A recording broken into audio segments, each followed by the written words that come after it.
one of the things that people like doing on the cruise is, of course, the day trips when we are going ashore. So I'm here in Vanuatu on a tiny island called Mystery Island. Now, of course, that sounds very Western, and that's true.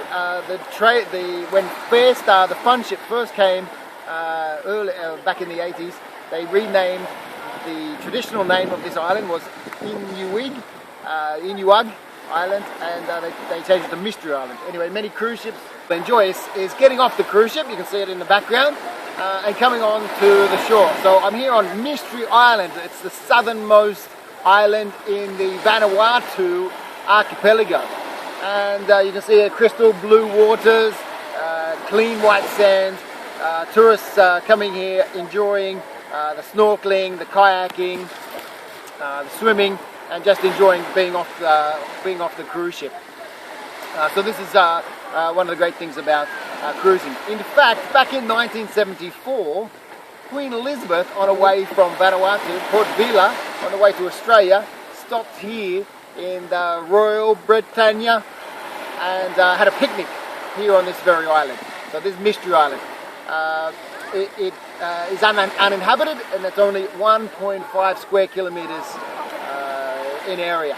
And so why it's uninhabited is that the local landowners, they believe that it's haunted after dark. So this is why they don't live here. But anyway, the tourists are happy, and it's certainly not haunted by tourists. On the island, tourists can undertake a wide range of water activities, including snorkeling, swimming, and even renting these clear-bottom kayaks. So, no electricity, no internet, of course. Mystery Island is uninhabited, as I mentioned before. But you can see behind me, big landing strip, formerly used by the Allied forces in World War II. And to take a walk around the whole island takes about 45 minutes.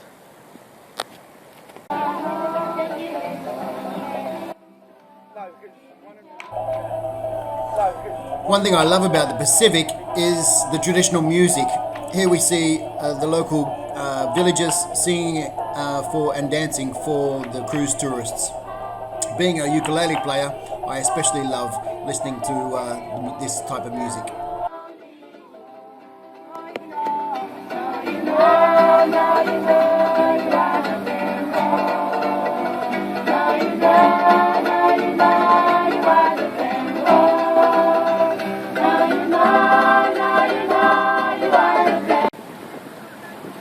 Okay, so the villagers from Vanuatu, from the island next door, come across the channel just on cruise days. And you can see behind me offering many different ways to generate income.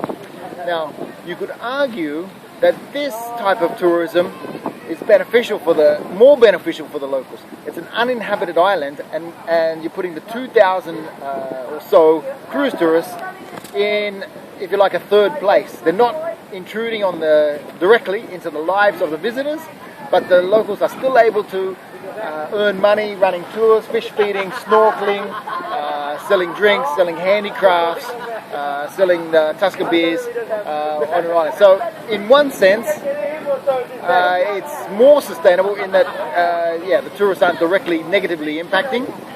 In another sense, well, maybe the tourists aren't getting a view of the real life, and you wonder how authentic it is. But okay, that's these issues in tourism are somewhat debatable and depend on from context to context.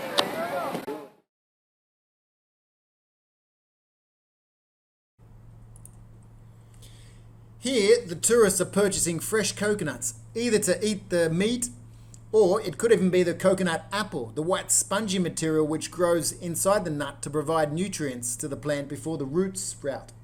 It tastes a bit like coconut-flavoured popcorn in texture. Anyway, delicious. This is another way where the tourists can interact with the locals.